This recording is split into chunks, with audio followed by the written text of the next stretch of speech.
Welcome to the Renew Vitality podcast. Today we're going to take a deep dive into testosterone replacement therapy and the different options of testosterone.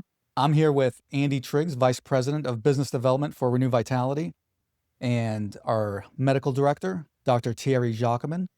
And we are definitely going to jump into some testosterone therapy. Let's start with Andy. So Ken, it's great to be here with you today, Dr. Jacquemin as well. And one of the core components of Renew Vitality's treatments is testosterone optimization.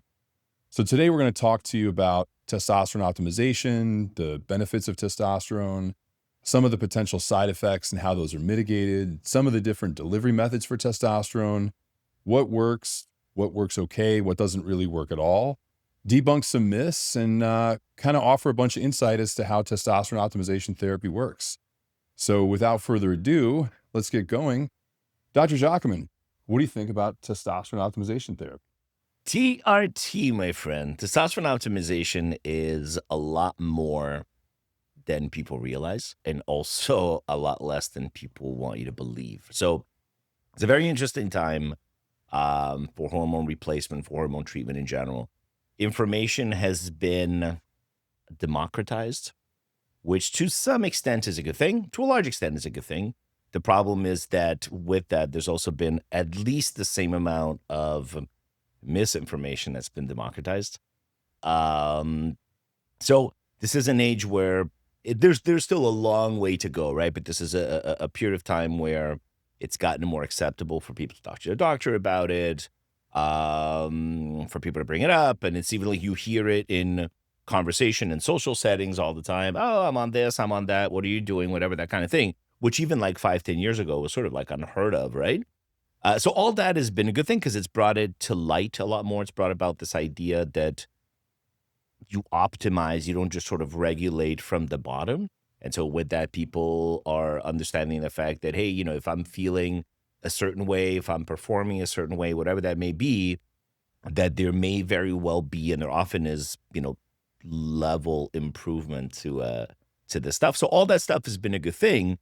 But again, we spend, and you know this, and you guys know this, on a daily basis, we spend a lot of our time debunking stuff and re-educating both patients and providers alike as to what it really truly means to do anything with a hormone replacement, Absolutely. One thing too, I think it's important, and maybe you can kind of illuminate this, is that there's a big difference between traditional clinical hypogonadism and real testosterone optimization. And can you kind of explain the difference between someone who's subnormal, clinically hypogonadal, or someone who can benefit from, kind of a hybrid diagnosis of hypogonadism plus additional comorbidities that would really gain profound value from optimization and not just, replacing from a subclinical standpoint? I've said this many times, and some people like when I say it, some people take it the wrong way, but the reality is that still to this day, the standard medical model, for sure as it relates to hormones, the standard medical model for a lot of things still is very much predicated on, exactly as you were saying, on leveling from the bottom. So the basic premise is, well, you're not dead. You're dragging yourself, but you're not dead. You're good enough, right? This idea that you're normal, right? Like, oh, don't worry, this happens because you get older. Oh, don't worry, that happens. Like this hurts, your back hurts because you're a little older, or you don't feel so good because you're the whole premise is that there's this bifurcation, right? We're right in the middle of this bifurcation, right at the onset of it. You have the standard medical model, which very much deals with this idea. And then you have the more progressive way to look at it, which is to say, well, okay, I'm not dead, thankfully, right? But now how do I extract more out of myself? How do I feel better? How do I perform better? And so on.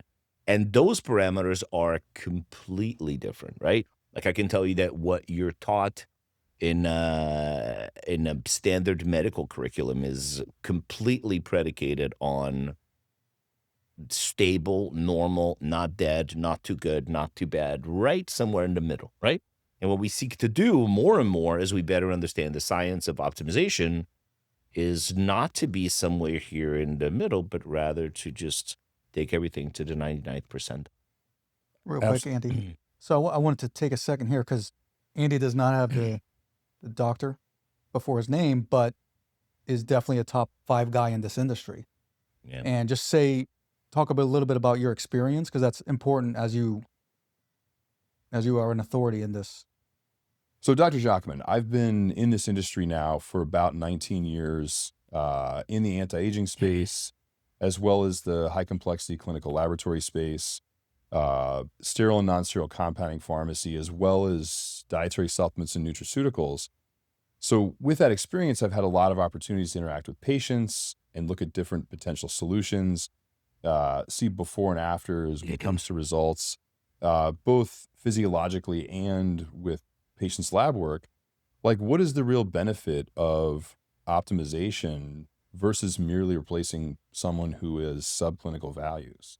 The idea is basically to understand the fact that there is, when everybody sort of can agree, at least qualitatively, that there is like a baseline function, right? Where you can get about and you're not overtly tired and you can reason and think through stuff relatively properly and you're not too beat up and you're extracting some of it.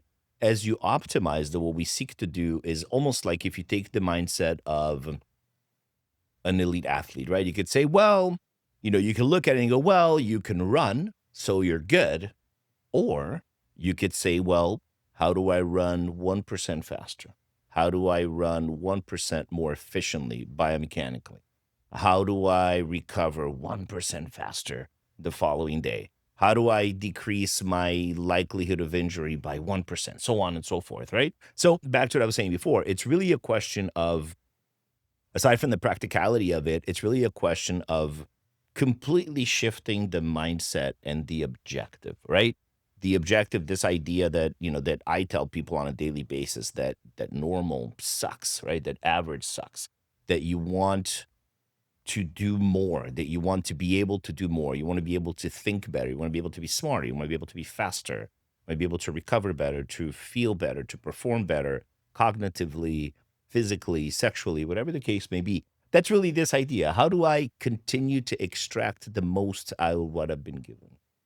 So when it comes to like total human optimization, you need to look at hormone replacement or testosterone therapy through an optimal value as opposed to just falling somewhere within the normal range, which is so broad that it doesn't necessarily give you any like, the normal testosterone range is anywhere from 250 to say 900. And it's like, there's such a profound difference between what low and high is that when you work in the range of optimal, you can actually produce those kind of potential outcomes for patients. Is that right? No question. And so the first thing I think is important for people to understand is, because there's still a tendency with a lot of my colleagues to look at reference ranges for lab work in general, but particularly for hormones, to look at the range basically as some sort of biblical document, right? That if you're in the middle of the range, or even if it a point over, a point under, but you're in the range, you're good. And if you're outside of range, you're necessarily pathologic, right? Up or down. Nothing could be further from the truth, right? First of all, so how do we come up with these ranges? So labs will tabulate data based on the cluster of patients that get tested within a time frame, right? Time frame usually like a couple of years. So every lab will literally update these reference ranges every year or two. It's a moving target, right? And so what do? Well, they look at all the numbers and basically make a bell curve. Bell curve is a statistical tool, which is a man-made tool, basically. And you say, okay, well, by definition, we agree that 90% of people fall under the curve. So that's where most people will be in that range. And then you'll allow for outliers at both extremes. That's all these numbers mean. So people will look, they'll go, well, if you're inside, regardless of your symptoms, regardless of how you're doing, you're good. If you're outside, then there's a problem. I will tell patients on a daily basis with every single consultation, the number doesn't mean what you think it means. There's still plenty of physicians who practice that way. And again, nothing could be further from the truth. Can I add something to that? Like, so if I'm assuming that most men 18 to 35 aren't doing blood work regularly, does that mess up those numbers also? No question. Because then those reference ranges would be higher. No question. Because if there's a bias, right, for the population that gets tested, right? So you go to the lab, you're 40 years old, you go to the lab, you get your number tested, and that gets put against the totality of everybody that's been measured. So that means, 92-year-old grandpa over here a 16-year-old over here, the few that get it done, and most people in between. But again, these numbers are only meant to give you a statistical idea of where you stand compared to the population. Those numbers have never been studied, not for a minute, to indicate whether a given individual needs perhaps treatment or some maneuver to enhance that number. They've never been studied for that. Not testosterone, not anything else, right? Like particularly look at hormones, but the same applies to all lab values, right? You can be within a range of whatever number, whether it be a liver enzyme, whatever the case may be, and be grossly pathologic if it's not appropriate for your number, if it's a change in your pattern, and you can be outside of that range potentially and not be something. I've seen people that have dealt with misery for years with every possible symptom of low testosterone that you can imagine, and they're turned away because their number is, at 302 and the range is 300. And, and then, they'll talk to a physician, like, well, it's too aggressive to put you on hormones. Let's not do that. But then, they'll have no problem throwing, 5 medications at them, right? Oh, here's an antidepressant. And then here's this other medication to treat the nausea that you get from your antidepressant. And then now you're constipated. Well, don't worry, we have medication for that. Before you know, you're on 3 medicines that A, haven't addressed your problem, right? And B, you still haven't done anything about the primary issue that is just optimizing for the bloody hormone that you should have done in the first place. Absolutely. And the thing is too, though, is that just as there's a reference range that's really broad, the optimal number for a patient, that can vary a lot as well too, right? Absolutely. There's a massive distinction between that, right? So the range is the range, but where we see patterns for most people is that if you aim on the upper tier, and the upper tier can change, right? Some guys will do great if you keep them somewhere in the 600 to 700 nanograms per deciliter range. Some people naturally do much better if they go higher. And there's a bunch of factors for that, right? Some of that is genetic, some of that is lifestyle driven, some of that is how much sleep do you get? What are your demands? What kind of stress are you under, physical and otherwise? Are you a SWAT cop who works at nighttime and you're making a living busting down doors and getting shot at? Are you a librarian working 4 hours a day? Like all those things matter. And I know we live in an age where people feel better a lot of times by having protocols and sort of like, well, this is protocol, this is what you do, if the number is this and that. And there's some intellectual piece with that, right? Because you don't have to think a whole lot. But the proper way to do it is you have to sit down and do like an individual inventory of every single person because the demands really do vary significantly. Well, and this is one of the real values of working with an organization like Renew Vitality and a practitioner such as yourself is that you can start a patient on a protocol and then with follow-up lab work and then follow-up symptoms from the patient, you can kind of calibrate exactly what optimal is for them. So working with you to be able to work with them to produce results, because it's way less about a number and more about an outcome. Isn't that really what we're focused on? 100%. 100%. If even after you start treatment, whatever treatment may be, yeah, of course, we look at numbers to mitigate ratios, to mitigate risk factors and all this other stuff. But again, exactly as you said, we're gauging our outcomes based very much on results subjectively and objectively. Absolutely. And a quick segue to that, because I've been doing this also. I've been in this industry for 21 years, and Andy and I have seen some weird things. I'm sure you have also. But the high levels that come from a medication like enclomiphene, where guys are doing it as a testosterone therapy, not getting any of the results and benefits, but it's still raising the number. We've seen that quite a few times. Like it's getting to 900, but the patients aren't getting the results that they Right. get off like an injectable testosterone. Yeah. I mean, is there anything to that? Like, There is something to that because the same way that you can get what we were talking about a few minutes ago, the same way that results subjective or objective don't always correlate with numbers, the reverse is also true, right? So does it mean, for example, like to take an example like enclomiphene, does it mean enclomiphene never has any purpose? No, absolutely not. But generally speaking, as adjunctive therapy can be very useful. But number for number, if you're at, let's say, you take the proverbial example where you have 2 people and you get to the same number, but if you get to a 900 with enclomiphene alone, which not everybody does, but let's just say you do, or you get to 900 with the adjunctive uses of that plus a little bit of testosterone. The results, physical, subjectively and objectively, are not the same. One of the things I think that's important too is that like there's a big difference between exogenous testosterone, which is testosterone that you apply like a injectable or topical or something like that, or a patch or a gel, something like that, versus endogenous production, which is when your body produces its own.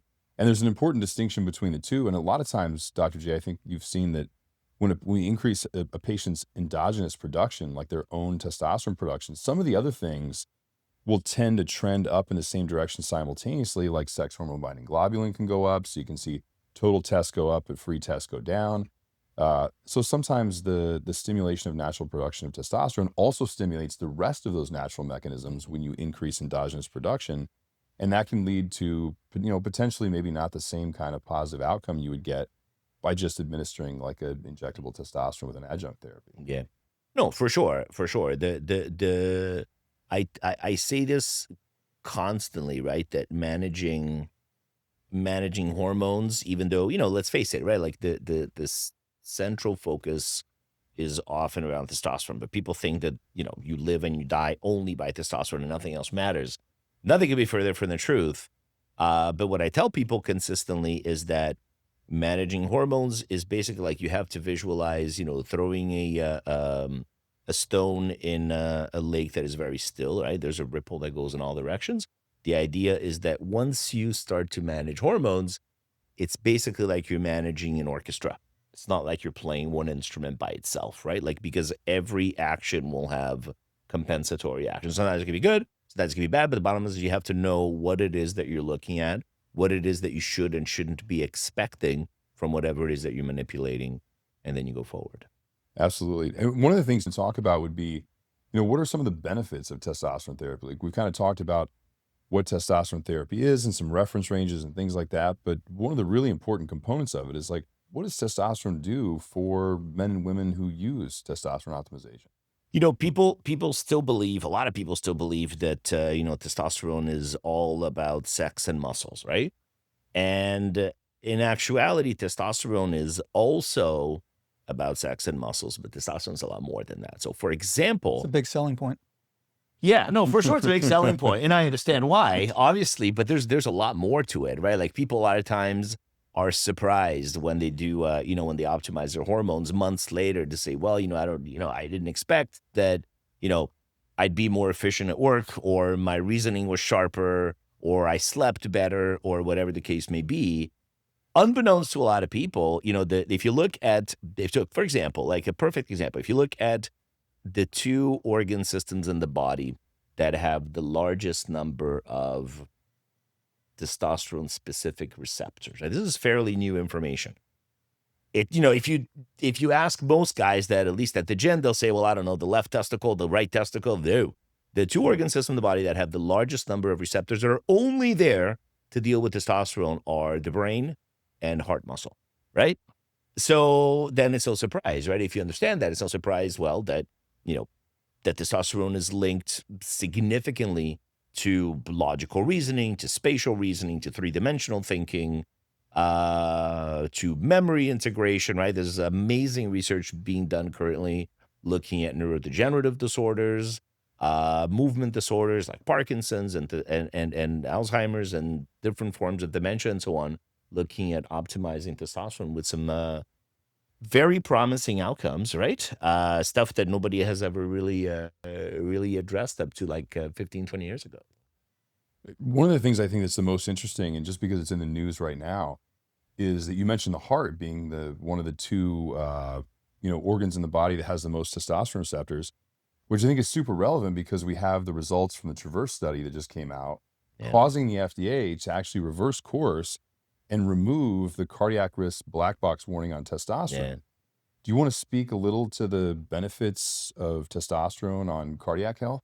So testosterone enhances, well, first of all, let's take a step back as a segue to the Traverse study. The fact that if you look at, this is upwards of like 10, 15 years ago, they had come out with a strong position statement out of Harvard, looking at basically the fact that if you bother to separate the references that are on the web about everything has been published, right? If you separate the references of testosterone into bioidentical testosterone versus synthetic steroids, the fact that, pretty much every single report that related prostate issues, cardiac issues, and so on were related to the use of anabolic steroids indiscriminately, right? Had nothing to do with the proper use of physiologic dosing of bioidentical testosterone. That's number one thing. So when you look and you compare references, you have to, number one, be extremely specific as to what it is that you're comparing so that you're actually comparing the same references. And they were able to do like amazing work out of Harvard. I guess it's easy when you have, interns working for free to tabulate a lot of data. But they came out categorically. Somehow the FDA sort of just ignored that, right? It's not like it came out of, somebody's garage. Like it came out of the chief of urology out of Harvard. But somehow still people held on to this idea, right? So now fast forward another 10, 15 years of just sort of people walking around with blinders. And now you look and you say, okay, well, let's see what testosterone will do. Testosterone, again, proper testosterone, proper dosing, physiologic dosing, all this other stuff, enhances contractile ability, right? So in other words, muscle tissue actually contracts more efficiently, beat per beat. It's been shown in some studies that testosterone can actually help to dilate coronary arteries. So there's some studies looking at that, like in real time, like intra cardiac catheterization, looking at the fact that you can actually dilate arteries. So this idea that, I did a cycle at the gym and then I'm concerned because, I have calcium in my arteries. Again, first of all, what did you use? How long did you use it? Did you use, because people say, people will compare and they say, well, testosterone caused this. You'll see a lot of physicians say, well, testosterone makes you crazy and it messes up your cholesterol. It's like, okay, well, are you using trenbolone? Are you using testosterone properly? They're completely different planets, right? So grossly speaking, as far as cardiac function, takeaways, if nothing else, remember that contractility gets better. And arterial flow perhaps is enhanced by some dilation. So because the heart is also a muscle and testosterone is the body's natural anabolic steroid, there has a natural anabolic effect, like it can have a substantially positive impact on cardiac health. Absolutely. And the inverse seems to also be true. Isn't that right? That potentially low testosterone can lead to cardiac disease and lead to prostate issues, whereas optimal testosterone can be cardiac and prostate protective. We often, I'm very glad that you brought that up. We often don't think about that with the right importance, right? The idea that, the focus, let's face it, right? The focus is often on any intervention that you're going to carry out, like medically speaking. The focus is always, oh, be careful because I heard that it causes this and this. Perhaps. Let's look at it. But the flip side, right, is that a deficiency absolutely is associated with some things, right? We don't think oftentimes of the cost of not intervening in something, of not improving in something. That's like saying, well, if you exercise every day, you're going to damage your knees. Maybe.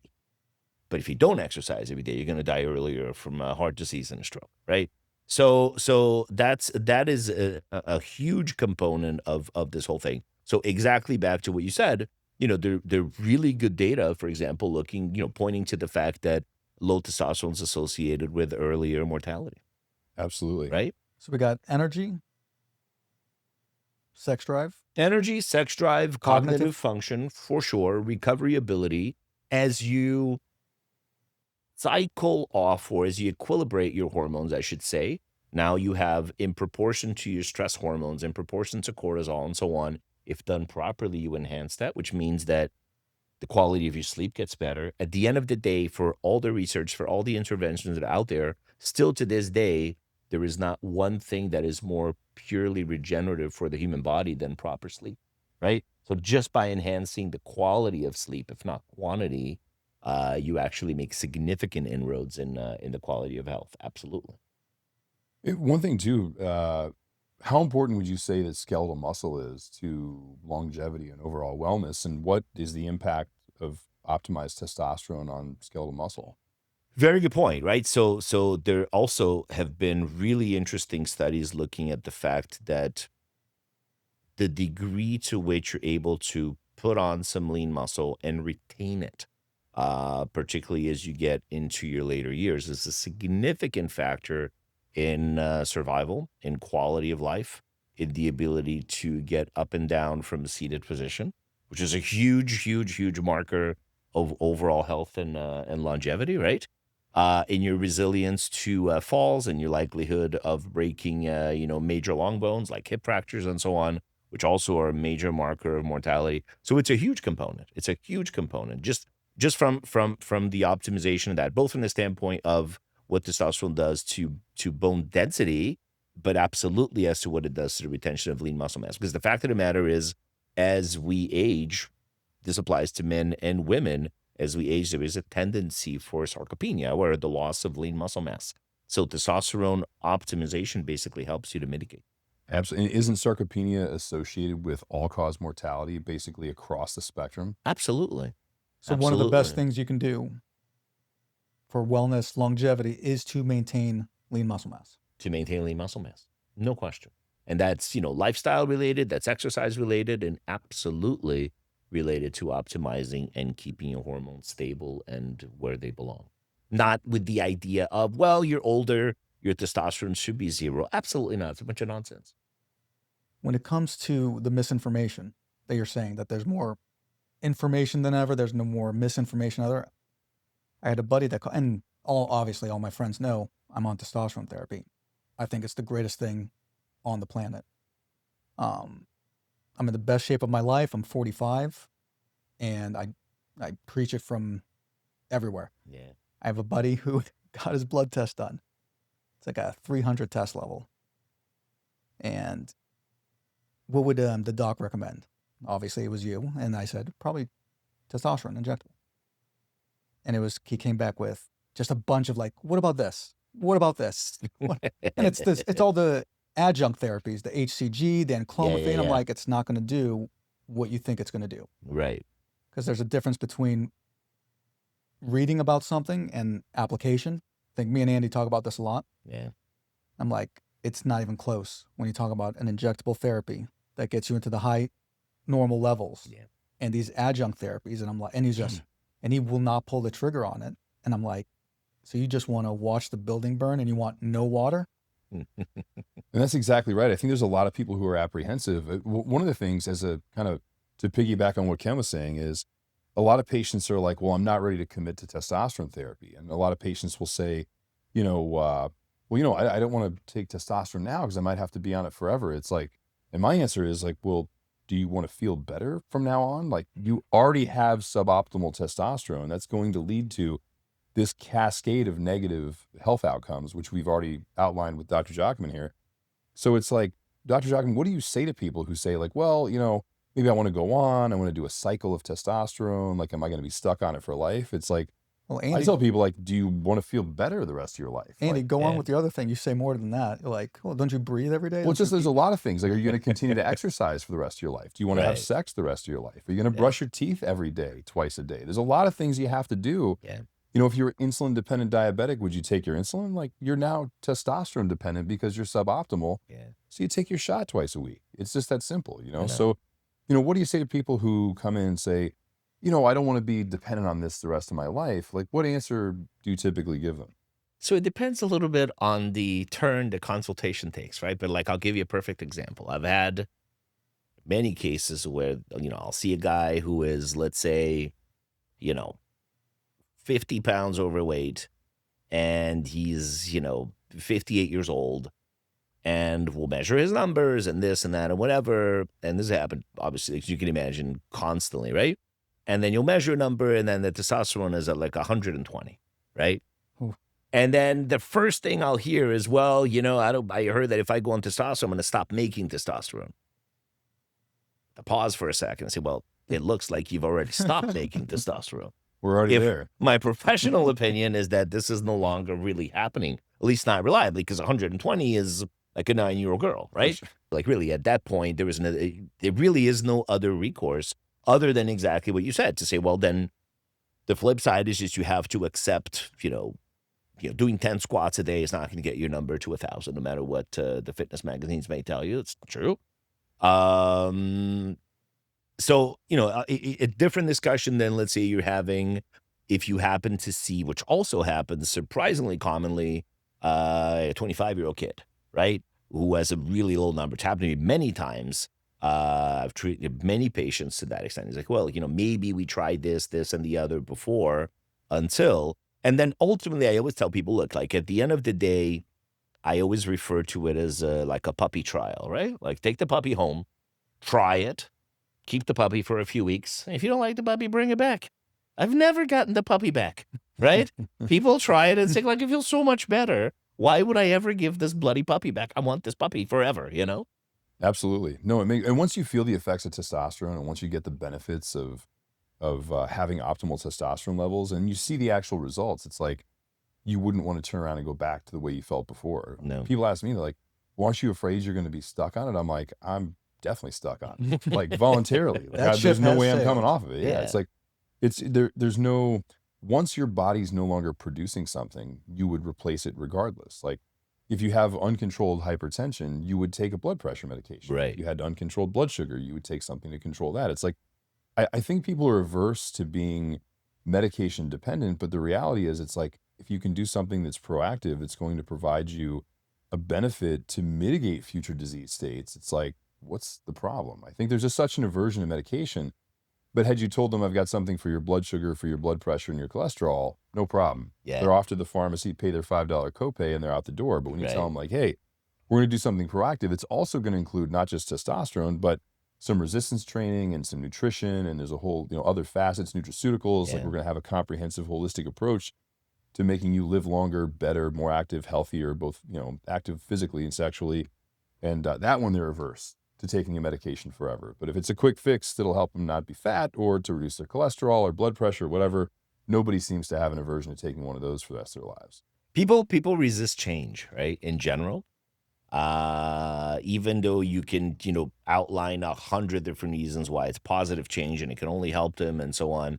But the tendency, the default for sure is that. And then there seems to be, I've observed over the years that it seems to be very specific also. Like it's particularly a thing with testosterone, right?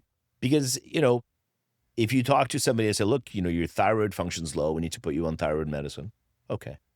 Nobody's ever really come back 6 months later going, am I dependent on it? Like nobody really asked that question. Somehow there's still this thing on testosterone because they heard it at the gym or this or chat freaking GPT, which I hate with all my soul. It's the new WebMD. That's a thing. Yes, a new WebMD, but worse. Yeah. Because people think, well, ChatGPT thinks by itself, so therefore, It can be more wrong more quickly. Yes, It's fantastic. yeah, for sure. Let me tell you something. I have deep concerns about even the formation of new members of my profession in the age of AI, because AI. I had this discussion very recently with a friend of mine who's a cybersecurity genius, and I brought up exactly that point. I said, he sat and he showed me some things with AI that scared me to my very soul, for starters. But then I thought, okay, it seems to be if you sort of know how to rub it and massage it, right, that it can perhaps enhance your thinking and your knowledge base. Perhaps, right? But if you're just using to say, I don't know this, what is it? I don't know that, what is it? To just kind of spit out information, it can also make people significantly dumber, right? And I'm a little concerned as to what's going to happen like over the next couple of generations, not just for physicians, because obviously it has applications for everything. But it's really going to depend on the mindset of the person using it, because you can absolutely use it to just consistently make yourself more and more stupid. Well, I think like any tool, like even like testosterone, if it's used properly, it can be wildly effective at enhancing, optimizing, and improving your health. But if it's used improperly, there can be horrible negative outcomes. Absolutely. One thing I think is super important to address too is like, what are some of the potential side effects of testosterone, and why are those, or how are those mitigated? So a lot of it has to do with speak broadly first, right? A lot of it has to do with dosage and ratios, oftentimes ratios of testosterone and estrogen in particular, right? Let's just say that we're getting that right and so on. One of the by far most common things that we observe is a rise in hemoglobin and red blood cell formation. And people a lot of times don't understand that. And they say, well, I can't believe I have to go and donate blood, whatever, whatever. Here's the thing, though, right? To a large extent, the fact that you get an increase in red blood cell formation, the fact that you get an increase in iron deposition and so on, as you optimize for testosterone is actually very beneficial, right? Because more hemoglobin and more RBC formation means that you have better oxygen transport. It means that you have better blood flow to target tissues and so on. Like with anything in the human body, right, there is a range. And so there can be a point of excess, just like there can be a point of deficiency. And so if that happens, then you may have to go and donate some blood every once in a while. Does it happen in everybody? No, on the contrary. I can tell you that, for the large number of people that I treat, the percentage of people who actually have to go, men in particular, have to go and donate blood on testosterone is maybe on the order of like 8-10%. For sure, no higher than that. Can it be higher? Yeah, if you keep pushing up the dose and you keep using ungodly amounts, of course, that's going to happen more and more. There's often talk about prostate issues and, which we sort of dealt with a little bit earlier. And that is a number that we follow, although the link of testosterone and prostate enlargement isn't quite what was believed for a long time. But it continues to be, if nothing else, a little bit of a nebulous thing. So we do follow it, but it is not the original trigger that was once believed, right? Again, if you go crazy with the amounts and you don't deal with the estrogenic component and you let estrogen numbers go crazy, there can be some bloating and there can be some fluid retention and so on, all of which is predicated by dosing and by addressing ratios. So like I always tell patients that they're almost like golden proportions of these hormones, that you can extract a lot more good, oftentimes by very moderate dosages, so long as you keep an eye on these ratios, rather than just, and you'll see guys, not my patients, but you'll see guys that have been on, on testosterone for a decade plus, and then you ask them, well, what's your estrogen? And nobody's ever even looked at it, not one time. I've seen some patients that came in for initial consultations with estrogen levels, with estradiol levels in the thousands. And there's nothing worse than high sex drive and no erectile function. Exactly. That's a hell of a thing to do to a guy. Exactly.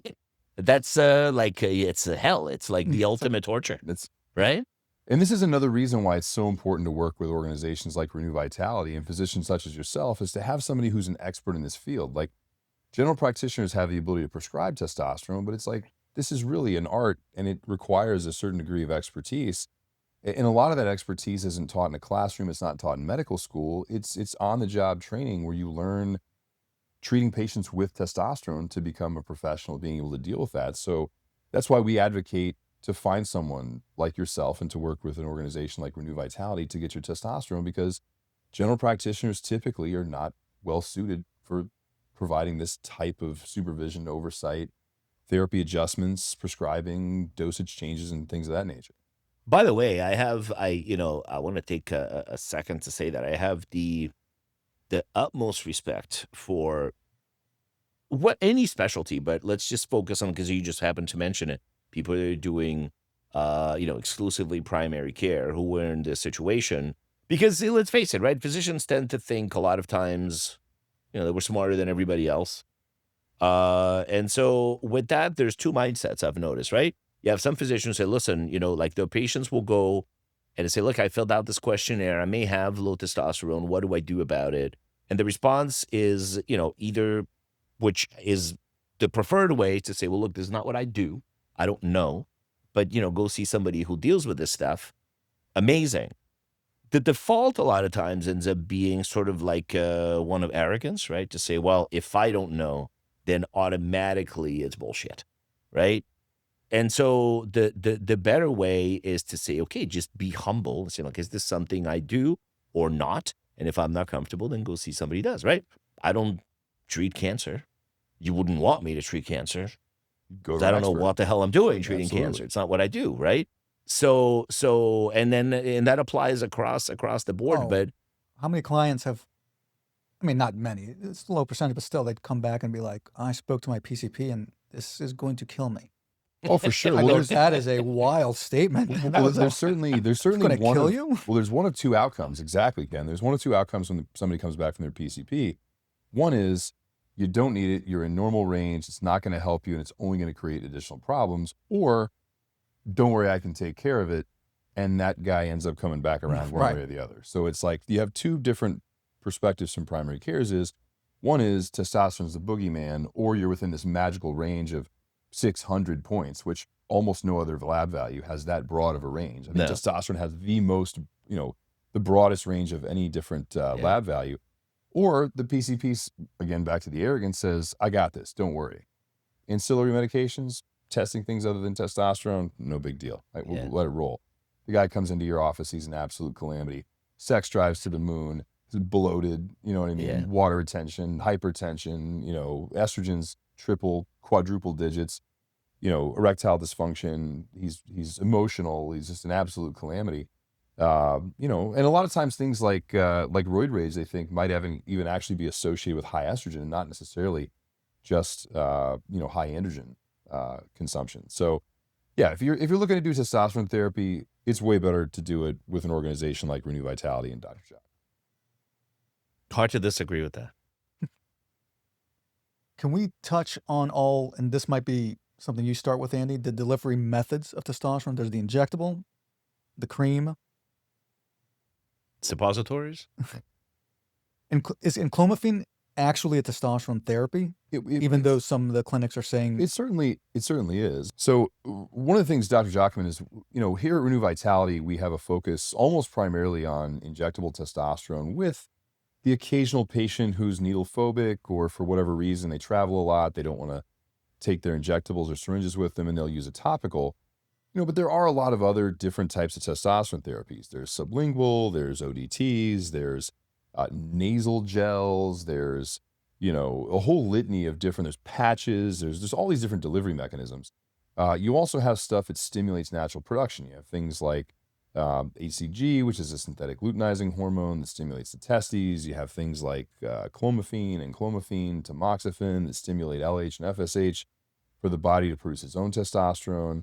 There's lots of nutraceutical solutions out there that claim to do all kinds of things, and you see those patients who come in here with all kinds of weird pituitary anomalies or SHBG issues or all those other things from the Tongata Lees and all the other, natural stuff that doesn't seem to produce much other than side effects. What's the big difference in benefit to the patient, with the different delivery mechanisms? Across the board, for the vast majority of people, at least for men, right, which we're going to focus on, the optimal way continues to be with injectable therapy for a number of reasons. The simplest one being, if you conceptualize it, say, look, like the same way that you can't unring a bell, right? Once it's been injected, it's been injected. The amount that's in, the rate of absorption is a lot more linear and a lot easier to track than a lot of these other modalities. A lot has been said of transdermal preparations, right? Of like creams or gels or whatever that people apply daily or twice daily and so on.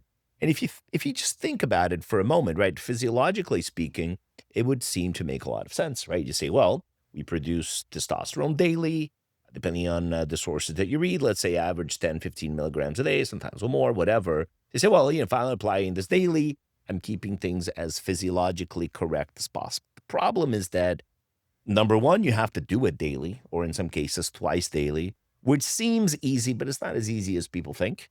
It's not 2 seconds of just slap it on and then you're good to go. You have to wash your skin, you have to dry your skin, you have to apply it, you have to let it air dry for a considerable amount of time before getting dressed. You also have to worry about it rubbing off on people next to you, all this other stuff, right? So then there is that. And the fact is, doing that properly and consistently is a lot harder than people think. People think, oh, I'll do this every day. No, you won't.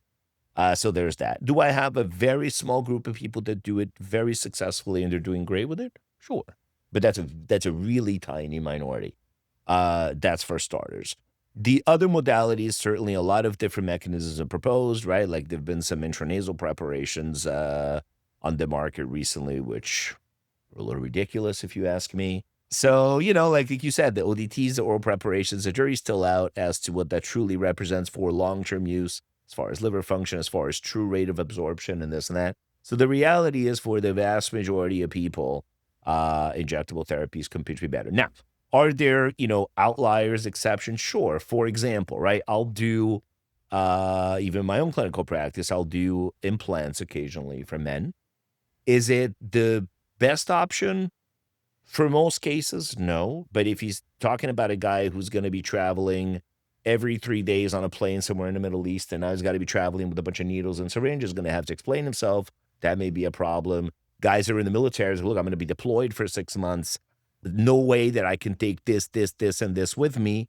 Then some cases you have to do, you have to take the good with the bad, right, and settle for like second best. In no case we find the problem with implants is what you have no choice but to put a significant amount in the total dose. You end up with a bit of a spike. Then you have a few weeks where things are presumably pretty optimal, and then undoubtedly a few weeks where numbers are well below what they should be. So you're really optimal at best about 56% of the time, right, with that modality. So again, back to the idea for the vast majority of men, the best option continues to be inject. Have we ever heard, and maybe not because they wouldn't be coming to us if they were getting great results on an oral, have you ever heard a success story on creams? I have the 20% creams, the testosterone injectables. Would you even say the pellets were second over the cream? I think pellets are, there's a lot of people who swear by them. It just requires a different kind of patient. Like a patient who wants to go back to the office, who wants to potentially get suboptimal or excessive superphysiological amounts of testosterone in their body because, the calculation the doctor did in the office as to how many pellets to stick into them. It requires a little more frequent lab testing. There's a Yeah. lot of other issues because everyone metabolizes things differently. The pellets can work their way out of your skin. They can be uncomfortable. So there's a lot of other things that go along with pellet therapy that make it more complicated. Whereas with testosterone injections, if there is an issue, if there's a side effect or some kind of a negative outcome, you can cease therapy immediately. And Or 1 tweak week immediately? later, Yeah. it's modifiable on a weekly or biweekly basis, or I mean, twice a week basis, depending on the frequency of injections. So the flexibility the patient and the practitioner have for both modifying the dose, mitigating side effects, and optimizing outcomes, I just don't think there's anything that's even a qualifying mean- close second. I mean, that's why, I think I would venture to say, what, 97%, 98 on injectable? Of the clients in Renew Vitality, would it be it's 99? almost exclusively injectable It's almost, so it's testosterone. 99.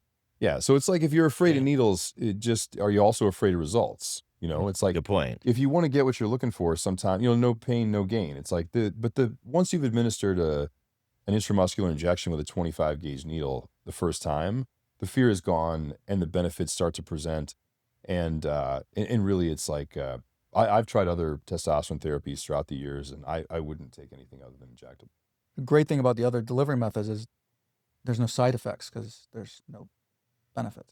Well, sometimes, Good point. Yeah. sometimes there can be side effects because you can actually shut down your natural production with a large dose, oral or sublingual, suppress your natural pituitary function and end up with a typical average baseline throughout the day that's below what your original baseline was. So you can get all of the negative aspects of testosterone 'Cause of the therapy and none of the spikes? benefits. Exactly. You take a troche that's a high dose, you suppress the pituitary, all of a sudden your natural production shuts off. So you create all the negative feedback and get a very short duration of elevated testosterone.